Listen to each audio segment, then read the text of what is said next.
Hi there and welcome. You're listening to Animals and Us, Voices of a New Paradigm. My name is Avantika, and I'm a researcher exploring animal consciousness, environmental sustainability, and planetary health. I want to help bring animal perspectives to the table and transform our relationship with the natural world. And I'm Barbara. I'm an animal communicator and retired veterinarian. My true passion is exploring the hearts and souls of animals and helping people come to a much deeper understanding of who the animals truly are at their core. This podcast is for anyone who loves animals and nature and has an interest in their own personal and spiritual development.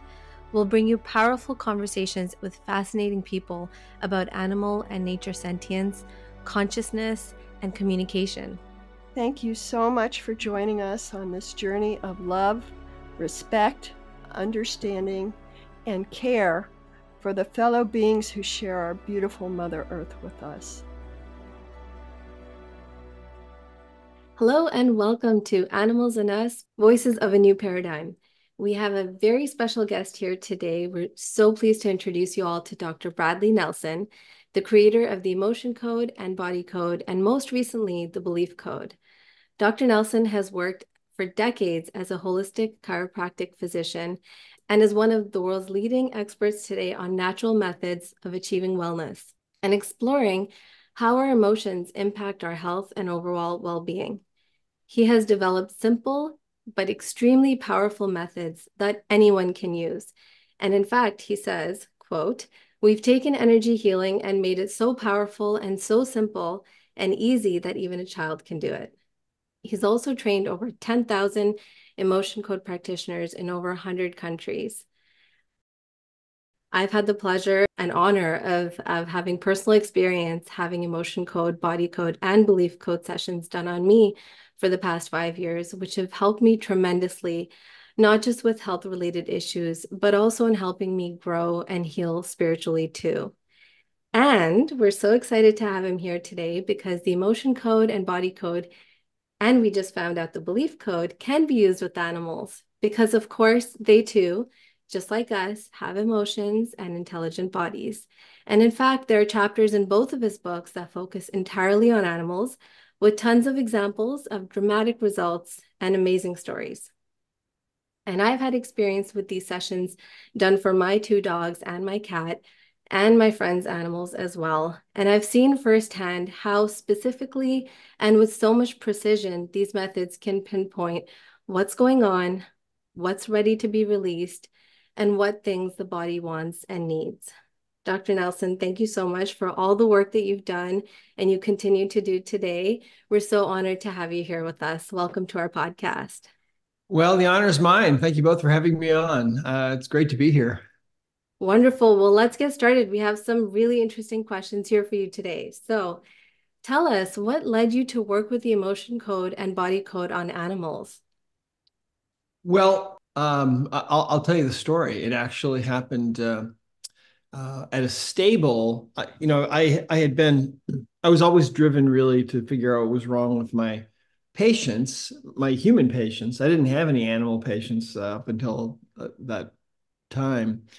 And I was really obsessed with getting to the underlying causes of what was really wrong with my patients because I wanted to really fix them. I didn't want to just, band-aid their problem or give them temporary relief. I wanted to really get to the roots.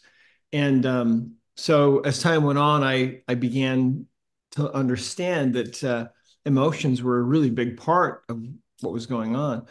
And a big piece of the puzzle with all of my patients' symptoms and problems, mental, physical, and emotional. So one day I got a call from a horse trainer that had asthma, and I had helped her to get over the asthma and fix that. We found the underlying causes and corrected that for her. And so it was about a year later, she called me and she said, "Listen, I've got this horse that has a problem. And so would you come look at it?" And I had, up until that time, I'd never worked on an animal. And so we went down there to the stable. And the problem was this horse was urinating all the time, and they'd had a couple of vets look at it, and there wasn't anything obvious going on that they could see. But the stall was kind of a boggy mess, there were little pools of urine all over, and it was kind of smelly. Um, and so anyway, I checked the horse, and uh, what I found was an imbalance in the kidneys, an energetic imbalance going on in the kidneys. The kidneys, you could say, they were kind of short-circuited. And so at the time, what I did, the same thing that I would do with a human being, is I just kind of ran the governing meridian, starting up between the ears of the horse, and with a magnet, just running a magnet a few times down its back, with an intention to just reset those organs, the kidneys. And it held for about 30 seconds, and then it blew out again. And so, on muscle testing, not the horse, but testing my wife for the horse, I guess, is what I was doing.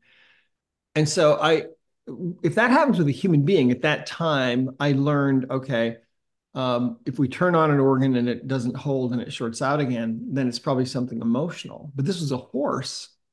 And so I'm kind of stumped. My wife says, well, why don't you just check it and see if it's emotional? And I thought she was joking. And I just actually laughed at her. I started laughing. And then she looked at me, kind of crossly, and said, why don't you just check? And then I realized she was serious. So I did check, and it was. The horse had, I don't remember exactly what the emotion was, but it had a trapped emotion. I think it was resentment about this other horse, the specific other horse. And the trainer said, "Oh yeah," she said, "I have to keep those two horses apart, otherwise, they go at each other." And so we cleared the trapped emotion, and that was it. The stall dried out, everything was fine. So that was really my first experience with animals.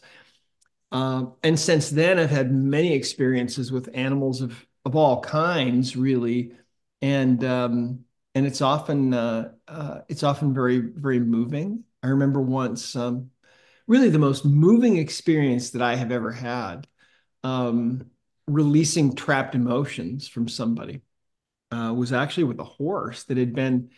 It was a very expensive horse. The owners had spent about $100,000 on this horse. It was a quarter horse. And they found that nobody could work with this horse. They found that it hated people, and it was just an absolute mess for them. And so I got a call to go and work on this horse. And I think what had happened was the horse had been sent off for training, and I think it had really been abused. And I think that happens more than you'd think. And so I started working on this horse, and the emotional energy that was coming out of this horse was so huge that I'm just standing there weeping as I'm working on this horse. And within 3 weeks, that horse it started winning awards, for its work in barrel racing and other things. And so anyway, yeah, it's been really fascinating. I mean, for me, as a doctor of chiropractic, I was just working on people, but then the emotional side of this really opened up this whole other world for me. And so I've worked on lots of different kinds of animals, dogs and cats, and lots of horses, and a lady that we know. She and her husband were kind of trying to move to a more natural lifestyle. And they had all these chickens, and they'd had chickens for a few years. One of the chickens was a bully, and it would chase the other chickens around and peck them till they would bleed. And it was kind of terrifying for the other chickens. And they'd have to actually hold on to that chicken at night so that all the other hens could go into the hen house and get on their nests. And then they could put that chicken into the hen house, because otherwise it wouldn't let any of the other chickens in the hen house. It was just crazy. So she looked it up online, what do you do for a bullying chicken? A bullying chicken, and it said you eat the chicken. And she thought, well, we don't want to eat the chicken. It's a good egg layer. So about some years before that, she had had back pain that had stopped her from being a runner.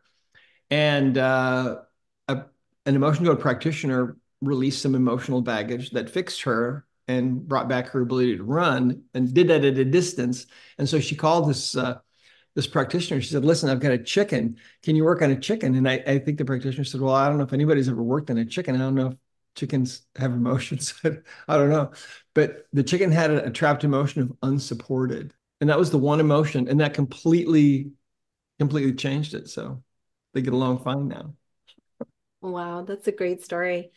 Shows you how, I think a lot of people don't really understand what emotions animals have or don't have. So that's why we're so happy to have you here today because we want to talk more and more about that.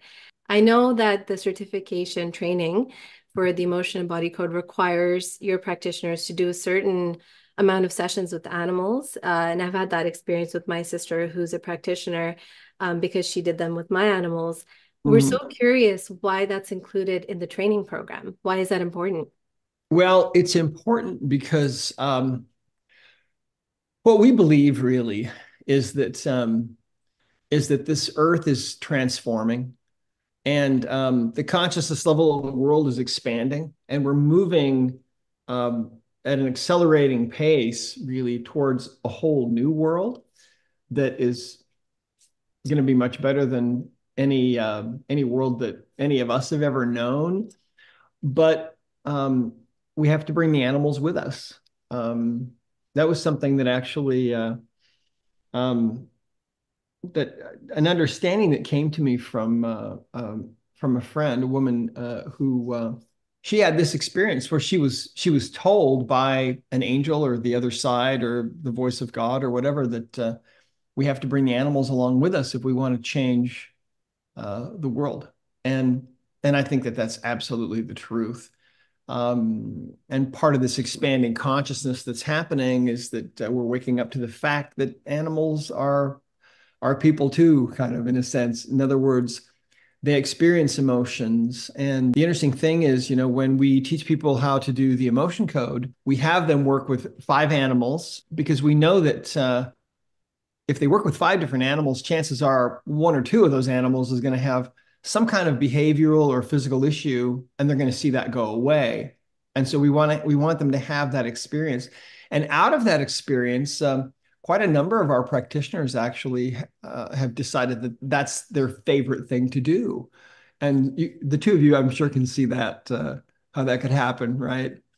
And so some of them just work with animals. In fact, we have one of our practitioners who lives in France, works with thoroughbred racehorses around the world and works on them at a distance.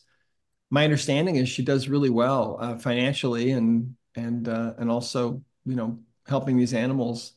It's a pretty niche kind of a practice, but isn't that interesting? Welcome to That's the one. 21st century. Yeah, and I mean, I've seen, I've learned from my sister. I was so surprised when she started doing sessions on my animals. The same kind of depth that we see with the human emotions, they had as well. And things going, up to when they were in their mother's womb and before they were born. And so it was, I mean, I wasn't surprised, but I was so happy to see that that was in the curriculum. So Well, yeah, absolutely. It's just been such a fascinating part really of my professional life, working with animals and seeing how well the emotion code, the body code, how well they work on animals. Because just like human beings, 90% of their behavioral and physical issues are because of emotional baggage. I mean, that's why I wrote the emotion code book, was because this is what's going on with human beings. But I saw that that's the same thing that's going on with animals. And the beautiful thing about the emotion code, which is kind of the starting point for people in this whole process, is that once they learn how to do this process for human beings, it's the same exact process for animals. There's no difference. And I think you were alluding to that too, that they have the same complexity of emotion that we have. We use the same exact emotion code chart. It looks like this, and it's the same chart for animals as it is for people. So there's really no difference. It's just, it's amazing. And what it has to do with really, the way that this is able to be done is because we now understand that the subconscious mind of a human being and the subconscious mind of an animal are divine in origin, and also that they are tied into the database of universal intelligence, or what Rupert Sheldrake would call the morphic field, or the light of Christ, or the database of all that is. It goes by all kinds of different names, but that quantum field that fills the universe, that connects all of us in a very profound way. The subconscious mind of every animal is connected to that, and the subconscious mind of every human being is connected to that. My own belief is that the subconscious mind within us, and that's the part of our mind that never goes to sleep. The conscious mind, on the other hand, when we go to sleep, it shuts down. The subconscious mind is always running. Well, animals have a subconscious mind too. And my own belief is that that subconscious mind within the animal is the intelligence within the animal that is beyond our ability to comprehend, because it is divine. And it's that subconscious mind, that intelligence within that animal, that is actually creating millions of new cells every minute and performing all these countless trillions of chemical reactions every minute. That's actually being done by the subconscious mind of that animal. That's what I believe. And that subconscious mind of that animal is tied into this matrix of intelligence that fills the universe and that connects us all to one another. And I'm reminded of Rupert Sheldrake, one of my favorite scientists, his book, Dogs That Know When Their Owners Are Coming Home, right? That I'm sure you're familiar with, where they weren't sure when would the dog go to the window, and they found out that it wasn't the dog hearing the car coming down the street or anything like that, or the time of day. It was when the owner, wherever the owner was, the moment the owner began to think about coming home, that's when the dog would go to the window, because the dog's connected to the owner via that field that he refers to as the morphic field. Same thing, right? So it's really fun. It's a very exciting, very, very fun time to be alive right now, I think, where this information is really coming out. Information and secrets really about our existence and the existence of animals that we just haven't known or been aware of ever before. So really fun. This is so exciting.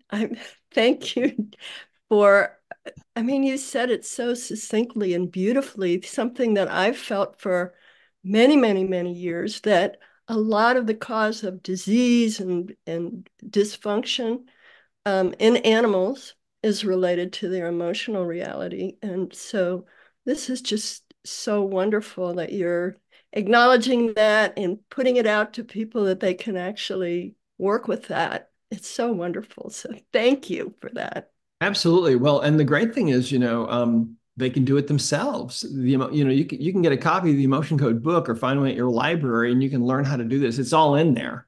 Yeah. It's all in there, and it is simple enough that children can learn how to do it. It's not hard at all. Really Yeah. simple. So I understand from what you've been saying is that the technique is exactly the same for people and animals. And do you find that animals in general respond differently, maybe faster than humans because they don't have all this mental processing that they go through? Yeah, actually, I think that oftentimes that is the case, that there's also no placebo effect with animals, which makes it a really wonderful proof of this work. When you work with an animal, they don't have some kind of agenda. All of a sudden, the horse isn't lame anymore, or all of a sudden, your cat stops pooping in your shoes or whatever's going on, right? Because it's behavioral too. Animals will manifest emotional baggage that they have through these aberrant behaviors that they do that sometimes drive us crazy. But it's easy to fix those aberrant behaviors if you just figure out what the emotional baggage is that's driving those behaviors. In every case that I've ever seen, it's just emotional baggage. You fix it, and that behavior now has changed, and the animal's happy again, and everything's good. Yeah. So It's such a great tool for that, you know. I'm going to start using it myself. I think it's very wonderful. And I wonder too if what do you think about animal communication in conjunction with this work? Do you see that there's some kind of a maybe animal communicators could help go to a deeper level of understanding what the animals or communicate to the animals what's happening, that kind of thing? Yeah, well, I think it's a perfect blend, really, because with the emotion code, you can. I think that what it will do in your case as an animal communicator is it will make your work with animals a lot more faster and more efficient because you'll be able to zero in on things that might take a little time to figure out or to intuit. For example, sometimes animals are exhibiting problems or are having issues because of something that happened not in their own life, but in the life of maybe the mother or the father or the grandfather or grandmother or something. And so, but with the emotion code, we can very, very quickly find those kinds of things. Yeah, I know there was one story you told about, I don't remember if it was a dog or cat being taken from the mother and had some long-term emotional issues. So I've seen that quite a bit as an animal communicator, and people don't realize that that's a trauma. They Oh, just don't absolutely. understand that. Yeah. And it happens way too much, unfortunately. Yeah. Um, but yeah, the beautiful thing is trauma really is energy, you see. And so we now know how to identify that energy, that trauma, and release that energy. And so then, even though the traumatic experience still happened in the past, and even though the memories of that traumatic experience are not taken away, what we're doing really is with the emotion code, we're able to remove the electrical charge in a sense out of out of that memory, out of that trauma. So what happens is if you think about whatever it was that happened before that was traumatic, now all of a sudden instead of feeling all the emotion welling up inside of you, you don't feel that anymore. You can remember what happened, but now there's not that accompanying angst and the that whole energetic pattern that was there now is gone. So the memories are still there, but the electrical charge, that's kind of the easiest way to understand. It's like we're taking the electrical charge out of those things. For animals too. That's the beauty of it. And usually the great thing about this is that it's so fast. I mean, most people can find and remove a trapped emotion within themselves or an animal within 60 seconds and then release it. It doesn't take a lot of time. It's really quick. And not years and years of processing to get rid of something. Yeah. Oh, right, exactly. Well, in my practice with people, how this developed really was in my own practice that I practiced for about 18 or so years. And most of the time, I was seeing patients on about a 10-minute visit schedule. So I had a room full of people and about 10 minutes per person. So I didn't have a whole lot of time. So the emotion code developed and the body code too developed in this kind of environment where I really needed to get to the answers as rapidly as I could. And so that's how this really came about. So it's all about asking questions of the subconscious mind of the animal or the human being and the subconscious mind of the animal or the human knows with a perfect understanding why that animal or why that person is having problems or uh, why they're having some kind of an issue and what needs to be done to fix that issue. So that's all the work that I've created, the emotion code, the body code, the belief code is really all about that one thing. It's about being able to quickly identify what's in the way and remove it. So that brings up a question. What if a person has some emotional issues Mhm. because we're so connected with our pets in the home or animals that we're with, Yeah. could be reflected within the animal. So is it necessary? Is it, I won't say necessary, is it best for the person to do their own work before they try to understand the animal so they're not projecting all their own stuff onto the animal? Well, it's situation dependent. It varies. But the subconscious mind of the animal or the subconscious mind of the human being, either one, will know the answer to that question in each individual case. I would say that most of the time, it's enough to just work on the emotional baggage that the animal has. But then there are times when the animal is reflecting what's going on with the human being, and sometimes, you know, sometimes you need to work on the human being because those animals are there to support us and help us and love us, right? And so sometimes in their deep desire, their deep innate desire to serve us, they sometimes will take on sometimes our baggage, the things that we're dealing with, and so sometimes they can act as a mirror for us, really. So, and they're just that's their job. I think they feel like that's what they're there to do, and they love us so much, especially dogs. They just have they're just like little unconditional love machines. And so it does happen, yeah. And it's the same thing with any kind of relationship. What we find is that anytime you have a relationship between either two people or a person and an animal or two animals or more, if you work on one individual in that relationship, it changes the others too. There's this energetic connection going on between everybody, and so if you're working on one person, it will affect the other person. We see this all the time. In marriages, we see it in relationships, and we see it with animals and people, or animals and animals too. It's really wild. Have you done belief code work with animals? What's that about?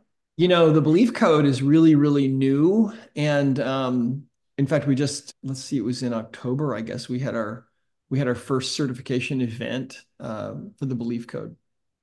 And the belief code is a way to it's a way to access the subconscious mind and find and eliminate the negative belief systems that have been accumulated in there. And a negative belief system can be like a tree with we call it a faulty core belief about yourself or the world around you or other people. And then you can have limiting beliefs and negative programs. And every one of these things is like a discrete energy pattern in the quantum field. In other words, it's a statement, basically, like I'm an idiot or I'll never amount to anything, but it's also a frequency. And so what we find is that we can identify those frequencies, those statements, and then release those. And it's incredibly powerful. And we've worked on one animal so far, at least to my knowledge, and that was when we were finishing up the belief code. We used it on our son's dog Freya, who lives with us, and Freya has had this problem from the time that when she was a puppy. They called her Kisses because she was always licking, licking, licking. Well, she's about 3 years old now, and the licking problem has gone on and on and on, and it's really annoying. I mean, people will come over to visit, and she's trying to lick him and lick him and lick him, and it's just, oh, my wife just hates it, right? And and I put up with it, and I had worked on her and my wife too, and we had, released whatever trapped emotions we could. She was taken away from her mother, too young, right? So there's an example. But when we used the belief code on her, we found that she had one belief, one limiting belief. And the phrase was, I have to do this to be accepted. And we released that on her, and immediately the licking dropped by about 90%. She still licks a little, but nothing like it was before. So yeah, it does work with animals. And I expect that probably that's what we'll see is, rather than seeing whole elaborate belief systems in animals, we'll probably see more of the single statements and things, maybe one or two linked together. But I don't know that for sure yet. It's really new. So, but That would be fascinating. And I would bet that the animals, because they're so connected to us, would take on some of their person's beliefs as well, just kind of hold on to those things. Yeah, it's going to be really interesting to see. We certified our first 80 people in the belief code. I think we've got somewhere over 12,000 certified emotion code practitioners now around the world. But the belief code now it's an online course that you can also do. So our certification programs work like this. We have emotion code certification, that's level 1. And then that leads to level 2, body code. And then that level 3 is belief code. And those are all online trainings that you can find out about at discoverhealing.com. Right. Have you worked on wild animals, or I know you've worked on horses, now a chicken, or you haven't, but a chicken's been worked on. What about cattle or pigs or birds in the sky or lions or what some of those other animals? Yeah, they can be worked on, and oftentimes they'll let you know that they want to be worked on because, of course, there's some. I think that they're like all animals are more in tune with their subconscious mind by far, I think, than human beings are, and they're relying on the power of that subconscious mind, which has sensory abilities that are beyond, far beyond the ability of the conscious mind. And it's a survival thing for them. But they know, for example, when they have emotional baggage. And yeah, we've had some interesting experiences. For example, it was this last summer, my wife and I were sitting in a hot tub, and a hummingbird came down and stopped right here and just kind of looked at us for a minute and then went away. And then it came back again. And I had this feeling, okay, this bird needs something. And so, you know, so I asked it, I said, do you have something that we need to do for you? Can we help you? And the answer was yes. So the way that works is um, the energy field of an animal, like the energy field of a human being, extends out a certain distance. And so when you're talking to an animal, you can muscle test yourself. And if you're within about 2 meters of that animal or 6 feet, you'll get a strong muscle test for yes. And that's reflecting the energy coming from that animal or bird or whatever. Or you'll get a weak answer for no. And this is part of what we teach is how to get these answers. And so I got a yes answer. The bird had a trapped emotion of something. I can't remember what it was now. And maybe panic or something. And I released it. And then it came back one more time and then just kind of looked at us and then took off and was gone. We worked on wild animals too. And again, typically what will happen is if it's an animal that has that has a need, it will kind of make that need known. It will kind of hang around. It'll hang around your house, or you'll see it, and you'll see it more than once, and it'll communicate to you. You'll pick up the message in your own subconscious mind. Oh, you need help. Um, and then yeah, so it's really interesting and fun. So sure, wild animals get trapped emotions too. But I think domesticated animals probably get more, but I don't know that for sure. Yeah, that's so cool. There's so much chaos and stress in the human world now, and I'm sure it affects animals as well. Are you seeing in people and maybe animals as well that there's increased emotional baggage that we're all carrying? Well, hmm, I don't know that I'm seeing more than I used to see. People have a lot of emotional baggage, but of course, there is a higher level in a lot of ways of angst now in the world because of all the craziness that's going on. But that's just a symptom, really, of this shift that's taking place. See, that's happening because the consciousness level of the world is expanding and people are waking up and they're realizing, oh, gee, that kind of thing's been going on my whole life. That isn't right. We're waking up and waking up to the fact that there are a lot of things going on in the world that maybe were kind of hidden before and that we weren't really aware of. And so it's a really interesting time. I mean, I think that the whole COVID thing has awakened a lot of people in a lot of ways. I mean, 20% of the doctors and nurses here in the US, I found recently, have left the profession because they just couldn't abide what was going on. And if you dig very deeply into that, it's pretty mind-blowing what's happened and what is continuing to happen with that. But that's all part of this process, you see, um, because, like I said, the consciousness of the world is expanding. And so there's more and more light that's coming into the world. So the old dark constructs that have held sway and have held power and have kept mankind in their control for all of these, hundreds, maybe thousands of years. They're desperate to hold on to their power. And that's why we see all this weirdness going on in the world. But it's like it's all in how you look at it. I mean, to me, it's all a really positive thing because I see us coming out on the other side of all of these shenanigans and all the weirdness in the world.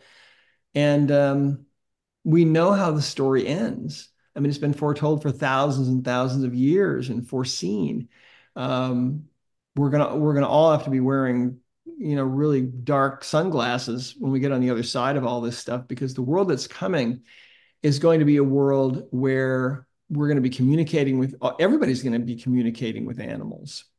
And it's going to be a world that's going to be dominated by the heart instead of the head.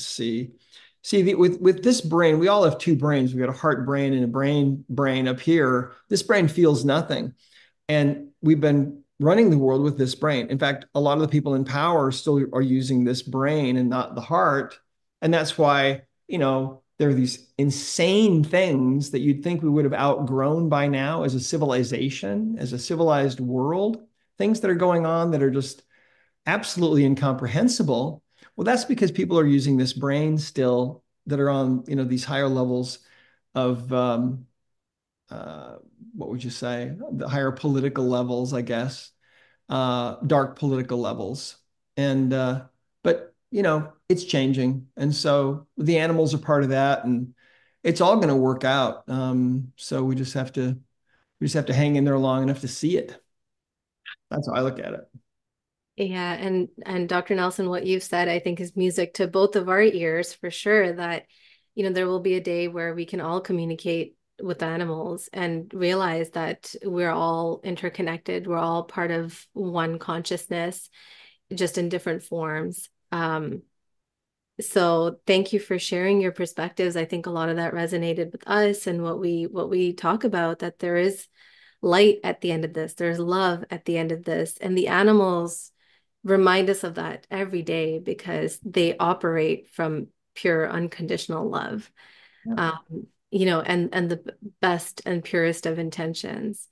And speaking of intentions, I wanted to ask you, we kind of skipped over this a little bit and you talked a little bit about muscle testing, but just to back up even a little bit, maybe you could tell us a little bit about intention, the power of intention, and how that connection is made with another human or with an animal. And what role does intention have to play in this? And also with muscle testing that, that your practitioners can do this remotely as well. And Mhm. maybe you could tell us a little bit about the mechanics of that. Sure, absolutely. Well, really, what it has to do with is the quantum field, and it has to do with the fact that these bodies of ours and the bodies of animals are ultimately made of pure energy, and that pure energy is intelligent. So, in other words, if you were to put an animal under a microscope and zoom in past the level of the cells and past the level of the mitochondria and past the DNA down to the atomic level. And if you were to look at an atom, you see there's really nothing in there. So you keep zooming in and you get to the subatomic level and you see these infinitesimally tiny energies that are zipping around at the speed of light. And what we know now is from amazing studies that have been done is that those subatomic particles, and they're not really particles at all, they're really just energy.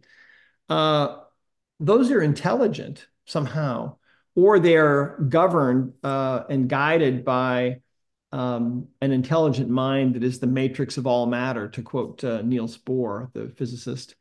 Um, so when we want to change an outcome, uh, we can, with our intention, we can change the behavior of those particles at the most basic quantum level.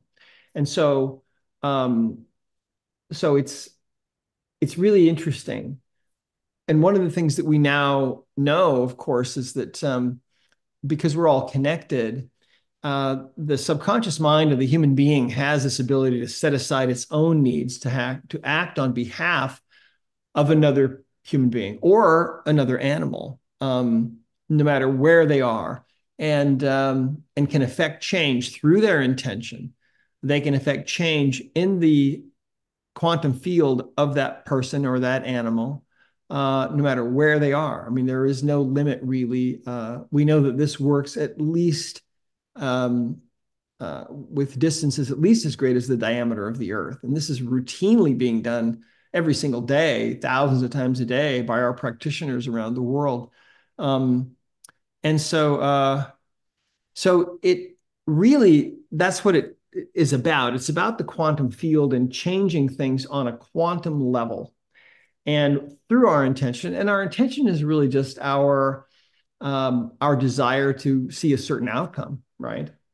And so when we you couple that intention with unconditional love, which makes the barriers fall away from that person you're trying to work on or that animal, it enables you to communicate directly to the heart of that person or that animal. And when you have gratitude that what you're doing is going to help, what that does is it assists in collapsing the uh, what physicists call the wave function, or the particular reality that's going on right now in that human or that animal, and collapsing that through that faith, through that love, through that intention, through that gratitude, collapsing that reality into another completely different, much better reality. And that can be done live and in person or at a distance. And it sounds complicated, but that was my poor attempt to try to describe on a quantum level what's going on. But it's actually, you don't really even have to think about any of those mechanics. It's kind of like driving your car. You know, you might not know how your engine works, but you still drive your car and it still gets you there. The beautiful thing is we're really truly finding out how interconnected we are and how easy it is to make changes um, in animals and people too. Yeah, and being on the receiving end of these sessions, it is like magic, and that intention and that gratitude, it's incredible the things that can happen in a session and things that can be released and worked on. It's incredible. And thank you for walking us through that. I know the mechanics don't even, like you said, they don't even really matter. But I realized in our conversation we skipped through that. And I think there might be people listening who are curious how this works. And I want to ask you about the role that this can play in conventional veterinary medicine. And I know you've probably talked lots about this emotion code and body code with humans and how it fits into other conventional methods of medical training and all of that. But I'm curious what your thoughts on how this can integrate with veterinary medicine. Well, I think the day is coming fairly soon where not only for animals but also for people, where when a person is sick, people are going to realize, okay, the ultimate resource that we have, there is a computer system that knows exactly why this person is having these issues, these mental or emotional or physical issues. And that computer is the subconscious mind within each person that is intelligent beyond our ability to comprehend. That's what I believe. And I think that the cat is out of the bag. See, that's what the emotion code and the body code and the belief code are really bringing into the world, is this understanding that within each one of us and within each animal lies this incomprehensibly intelligent computer, really. And see, I was a computer programmer before I became a doctor. And so that really set me up to understand this. But the subconscious mind within each one of us and within each animal is essentially a binary computer.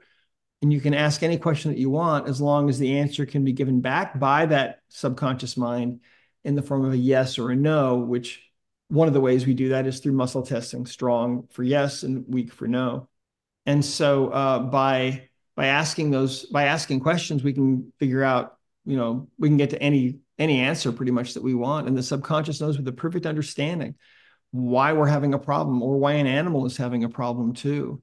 And the only explanation for this is that we're divine beings and we're waking up to that fact, to the reality that we've been missing all along, that all the answers lie within each one of us and all the answers lie within each animal. I mean, it's unbelievable, but the cat's out of the bag now and there's no putting it back.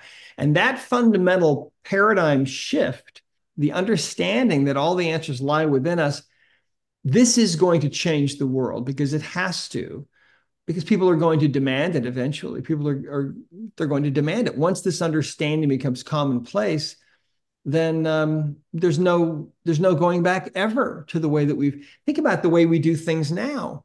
I mean, in a veterinary practice as well as in a human-based practice, if an animal or a human has some kind of symptoms, well, there's no querying the computer within that person or animal that has all the answers, that knows what's going on. Instead, it's usually kind of like throwing dartboards, at a board to try to see, well, if this doesn't work, let's try this. If that doesn't work, let's try this. Meanwhile, the subconscious all the time has the actual answers and knows the actual reasons for what's going on. There's no going back from this understanding. It's going to change the world. It has to. We 100% agree. And also, I think, you realize in these conversations that there is no one size fits all, so our conventional methods that rely on patterns and data and pattern recognition and trying true and tested methods with other patients, it really misses that entire piece, which is the individual themselves and the power that's in their subconscious mind to find the answers. True. This is empowering. I love the emotion code and body code, first and foremost, because it leaves me every time feeling like I have all the answers, and there's a way to get the answers from within.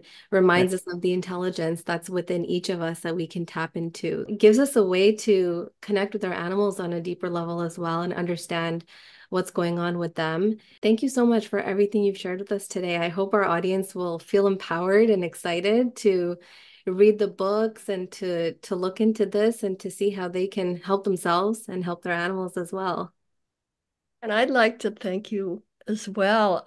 This whole experience has been phenomenal, and bringing into clarity what we know anyway about not only the subconscious mind within us, but the connection with universal consciousness and how accessible that is. I know when I wrote with the elephants, people could say, well, how does an elephant know spiritual concepts? But it's because they, like all of us, are so tapped into that greater wisdom that's part of the great mystery that we really can't fully understand. And also, you were talking about a paradigm shift for the planet. Our podcast is called Voices of a New Paradigm. That's exactly what we're talking about. So thank you so much. Well, you're so welcome. Thank you both for having me on. It's been a lot of fun. And before we wrap up, Dr. Nelson, could you tell our audience where they can find practitioners and specifically ones that might focus on animals? Is there a way to do that? Yeah, if you go to discoverhealing.com, that's our website. And if you go to the practitioner area, you can find a practitioner that is in your area, or you might find someone that's on the other side of the planet. There are many of them listed there, not all of them, but we have a pretty good selection that will, is all around the whole world. And what you can do is you can kind of look through and read about these individual practitioners, and yeah, and then just pick one, and they all have experience with animals, and so there you go. Amazing. Wonderful. Thank you so much for being here today, Dr. Nelson. And thank you to all our listeners who tuned in for this episode. We really hope that this conversation today leaves you feeling hopeful, inspired, and excited about all that's happening in the world and about the emotion and body code and belief code as well. And before we wrap up today, we'd like to give a brief blessing for the animals. We'd like to end this podcast by taking just a moment to be quiet. And we give thanks and blessings to these amazing animals that we share our lives with. They give us so much and ask for so little in return. We hope that you can keep the animals and all living beings in your heart and in your mind as you go about your day. Thank you so much for being here with us today.